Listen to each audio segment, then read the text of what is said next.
phone is charging and the weather is good. It's the perfect weather. Like, look at it. There are actually two birds, two sparrow here, and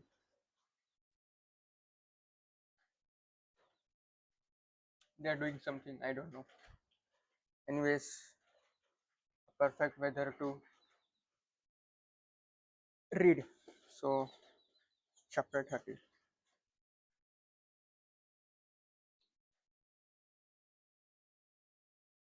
They don't have a legal leg to stand on. I don't have to call Alisa in the morning. Also, I'm not sure about the noise cancellation of this mic.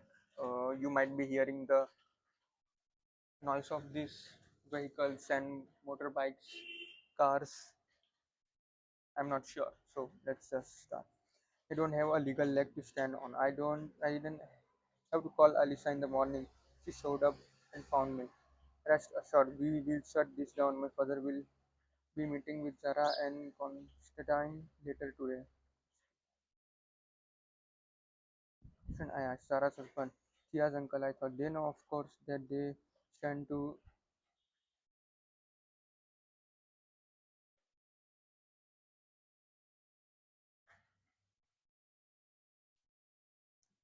They know, of course, that they stand to lose a great deal.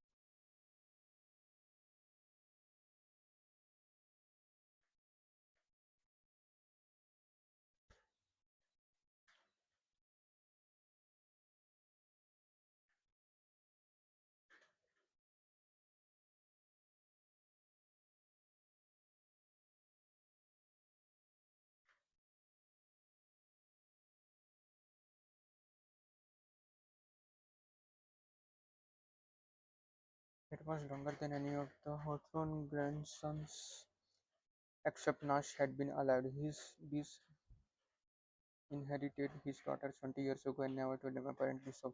And in answer to your query yesterday, Elisa was nothing if not efficient. The firm's records show that Mr. Hathorne legally changed his name 20 years ago, last August. Prior to that, he had no middle name. The secretary had given himself a middle name. At the same time, he had disinherited his family. The shelters all given everything that Jameson and Sander had told about their grandfather. That seemed like a message, leaving the money to me and before me to charity. What's the point? This returned his family was. What the hell happened 20 years ago in August? I asked. Alisa seemed to be weighing her response. My eyes narrowed and I wondered if any part of her still loyal to Nash, to his family. Mr. Hawthorne of his family lost their son that summer. Toby Toby, he was 19, the youngest of the children. Elisa paused, and then forced on. Toby had taken several friends to one of his parents' vacation homes. There was a fire. Toby and three other young people perished. I tried to wrap up my mind around what she was saying. Toby's patron had written his daughters out of his will after the death of his son. He was never the same after Toby died. Sarah had said that when she thought she had been passed over for her sister's sons, I searched my mind for skies. Okay. Disappeared. Sky had insisted, and Zara had lost it. Why would Sky say that Toby disappeared? Elisa was caught off guard by my question. Clearly, she didn't remember the exchange or the reading of the will. Between the fire and the storm that night, Elisa said once she had recovered, Toby's remains were never definitely found. My brain worked overtime trying to integrate this information. Couldn't Zara and Sky have their lawyer argue that the old will was invalid too? I asked. Written under duress or he was mad with grief or something like that. Mr. Hathorne signed a document reaffirming his will yearly. Alisa told me he never changed it until me. My entire body tingled just thinking about it. How long ago was that? I asked. Last year. What could have happened to me? Tobias Hawthorne decided that instead of leaving his entire fortune to charity, he was going to leave it to me.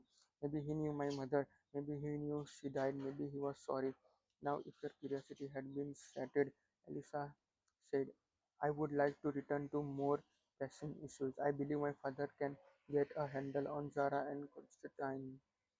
Her biggest remaining PR issue is Elisa stilled herself, your sister, Libby, that hadn't had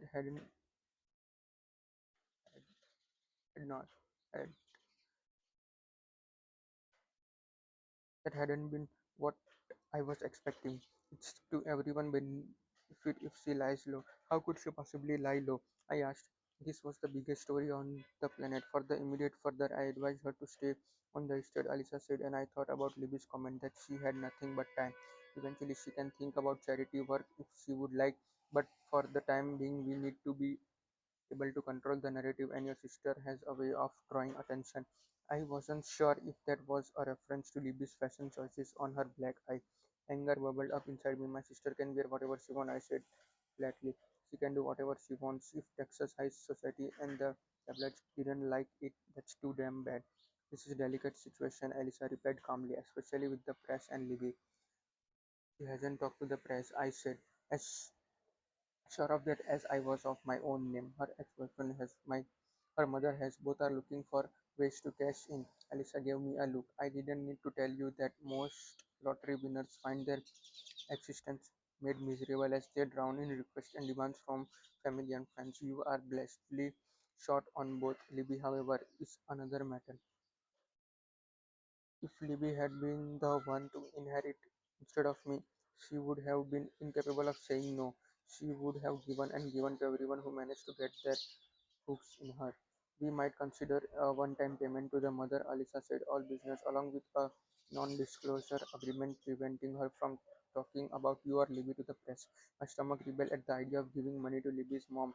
The woman didn't deserve a penny, but Libby didn't deserve to have to see her mother regularly trying to sell her out on the nightly news. Fine, I said, clenching my teeth, but I'm not giving anything to Drake. Elisa smiled, a flash of teeth. Him, I'll muzzle for fun. She held out thick binder. In the meantime, I have assembled some information for you.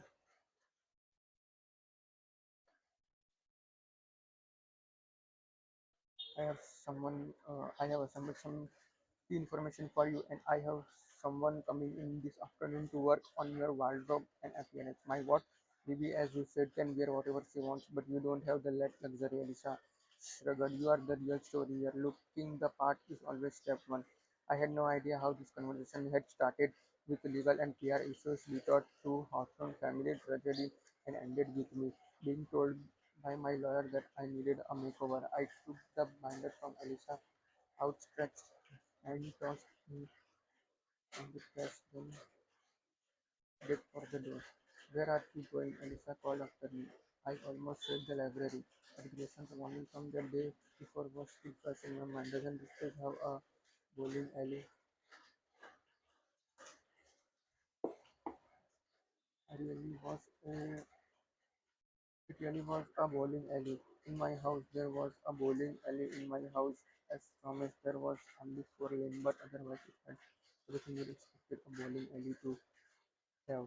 There was a board-written pin shutters on each lane, a touch screen to set up the games, a 55-inch monitor overhead to keep track of the score, and bodies and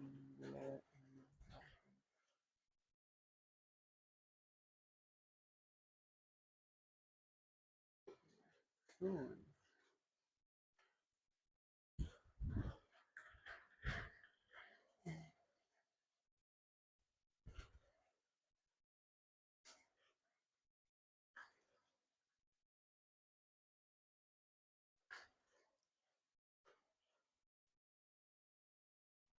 It really was a bowling alley. In my house, there was a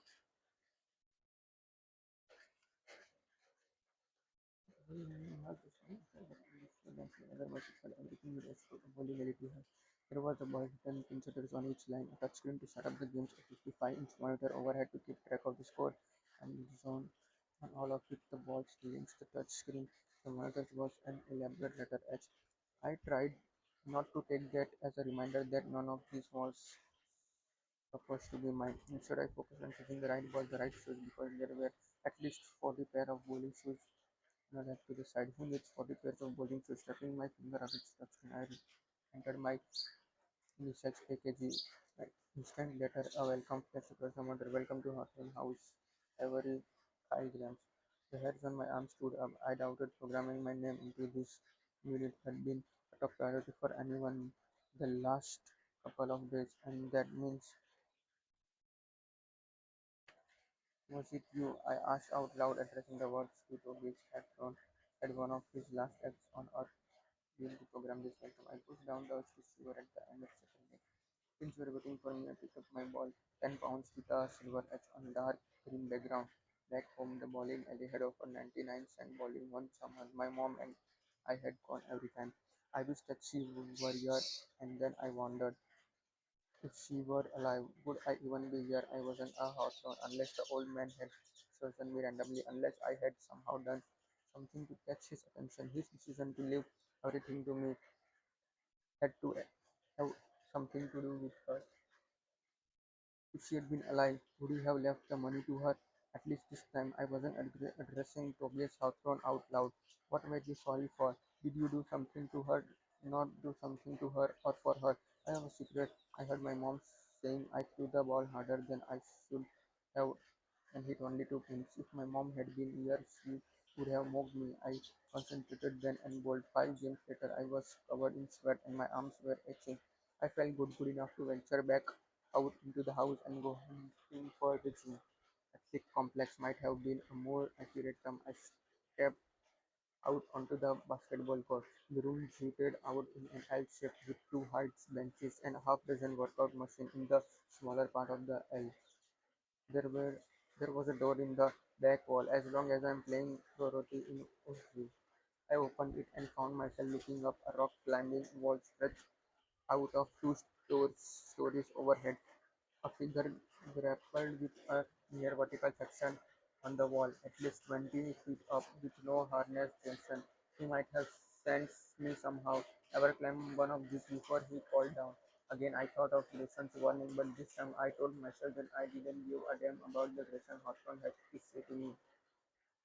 I walked over to the climbing wall, planted my feet at the base, and I did a quick survey of the available hand.